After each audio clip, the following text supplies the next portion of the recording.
Saudara, Undang-Undang IKN yang disahkan DPR Selasa kemarin memuat ketentuan di mana investor bisa mendapatkan hak guna usaha hingga jangka waktu 190 tahun. Pemerintah menyatakan aturan tersebut bukan mengistimewakan investor.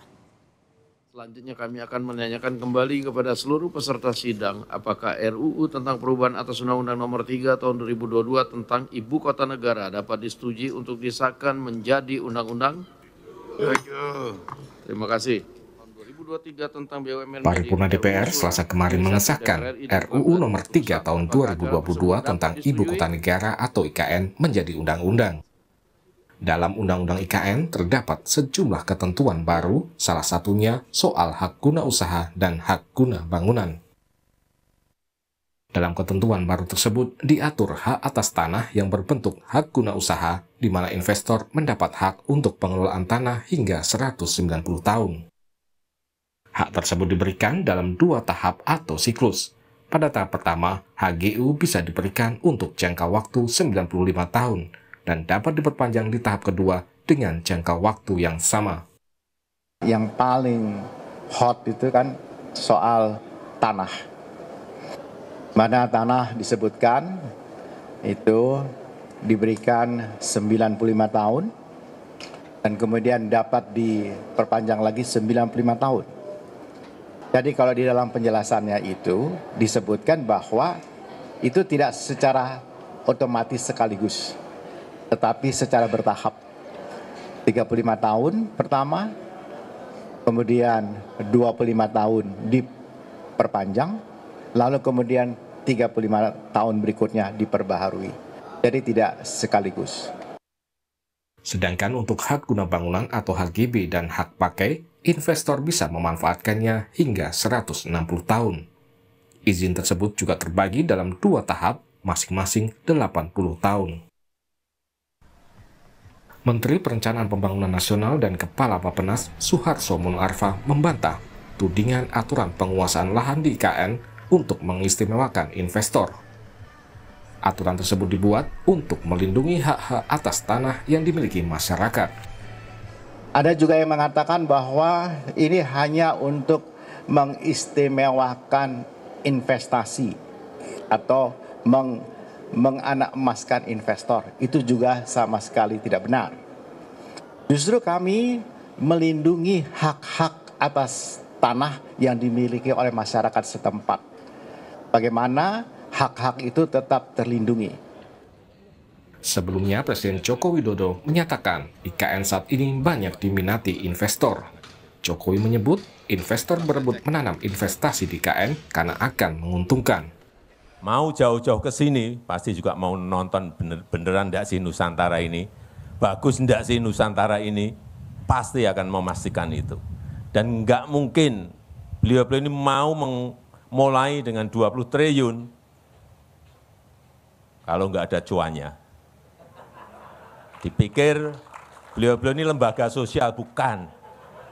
Menanamkan, datang menanamkan, modalnya pasti akan mencari keuntungan yang sebesar-besar, dan itu wajar. Pembangunan Ibu Kota Negara atau IKN Nusantara merupakan proyek jangka panjang. IKN ditargetkan selesai secara keseluruhan pada tahun 2045 mendatang. Tim Liputan, Kompas TV.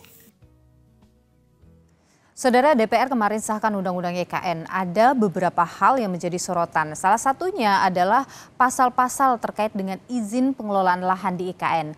Apa implikasi dari Undang-Undang IKN khususnya bagi sektor investor di IKN? Kita bahas, saudara, bersama Direktur Eksekutif Selyos Bima Yudhistira. Kami juga mengundang perwakilan pemerintah, tetapi sampai dengan sekarang belum mengonfirmasi, saudara, soal kehadirannya. Saya langsung saja menyapa Mas Bima Yudhistira. Mas Bima, selamat malam. Selamat malam. Ya, jadi Mas Bima, kalau kita lihat di sini ya, dari Undang-Undang IKN yang disahkan DPR, HGU juga hak guna bangunan atau HGB ini 190 tahun dan juga 160 tahun. Anda melihat bagaimana nih angka-angka ini di mata Anda? Ya, ini seperti upaya putus asa sebenarnya dari pemerintah. Putus asa karena apa? Ya, bayangkan ya. Dulu kan Undang-Undang IKN kan ditetapkan 15 Februari 2022. sekarang sudah direvisi dan sebelumnya sudah banjir insentif. Dari mulai banyak sekali insentif obral pajak ya, insentif fiskal.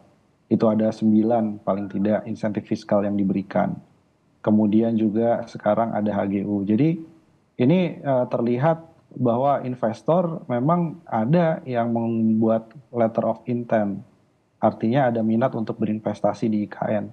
Tapi kalau melihat sampai HGU 2 siklus ya, diperpanjang sampai 190 tahun, ini justru jadi tanda tanya. Berarti proyek IKN ini sebenarnya secara ekonomi harus diberikan dulu ya, banyak sekali pemanis-pemanis tadi baru investor akan tertarik. Oke. Yang kedua juga ini perlu dilihat juga bahwa investor ini kan sebenarnya kalau keuntungannya menarik untuk investasi di IKN nggak perlu sampai 190 tahun diberikan HGU misalnya. Apa yang menurut Anda yang membuat tidak menarik? Maaf saya potong tadi. Ya ini nggak jelas sebenarnya dari awal karena mau buat pusat administrasi pemerintah kan IKN ini. Tapi kenapa mengundang investor sampai memberikan berbagai karpet merah begitu? Kedua juga jadi pertanyaan besar, menjadi tidak menarik karena ini regulasi kok berubah begitu cepat begitu. Februari 2022 kemudian sekarang sudah ada revisinya. Ini kan artinya ada persiapan yang kurang dalam penyusunan ibu kota negara. Jadi ada pertanyaan dari sisi ekonomi, keuangan, ini sebenarnya IKN ini untuk apa? Ada financial center di situ. Jadi ingin seperti mau dibangun semuanya dengan berbagai fasilitas, tapi jadi pertanyaan, ini kan ibu kota negara. Kok yang membangun kemudian investor, kok menarik investor, terutama juga gencar sekali menarik investor asing.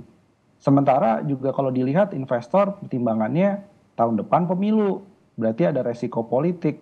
Sekarang sudah ada undang-undang IKN, tapi presiden ke depan bisa nggak dengan kondisi misalnya kegentingan ekonomi, APBN-nya kemudian bisa dipakai untuk hal lain, mereka menerbitkan perpu, peraturan pengganti undang-undang untuk menganulir berbagai hal yang ada di dalam undang-undang IKN. Nah itu masih terbuka peluang tadi. Oke. Jadi ini justru menunjukkan kenapa sih kok sampai 190 tahun HGU ini berarti secara ekonomi kan panjang sekali gitu loh break even-nya. Panjang sekali pengembalian modalnya. 35 tahun kalau itu untungnya besar, HGU 35 tahun, itu pasti banyak investor yang masuk. Tapi Mas Bima, kalau Anda melihat misalnya dengan memberikan tawaran manis tadi itu bisa realisasi investasi di IKN itu benar-benar akan besar dan bagus. Masih meragukan itu. Sekarang kan letter of intent itu beda dengan realisasi investasi. Letter of intent itu kan baru menunjukkan minat. Tapi kan yang sebenarnya paling penting berapa sih realisasi investasinya. Dan kalau dilihat itu di gambar-gambar yang lagi dibangun kan sebagian besar menggunakan dana APBN. Bukan dana dari investor gitu. Jadi ke depan ini makroekonominya penuh tantangan. Investor sekarang lagi melihat tren suku bunganya kemana. Rupiahnya kemudian kemana. Kemudian banyak sekali investor yang bilang, ini kita beneran nih pindah ke IKN. Sebenarnya daripada ke IKN bukannya sedang dibangun kereta cepat Jakarta-Bandung dan mau diperpanjang ke Jakarta-Surabaya. Bukannya Jawa ini masih jadi lebih prospek ya dibandingkan di luar Jawa. Jadi pertanyaan-pertanyaan itu kan muncul gitu ya. Begitu disodorkan IKN mereka juga akan bandingkan antara investasi di Nusantara versus investasi misalnya di pengolahan hilirisasi.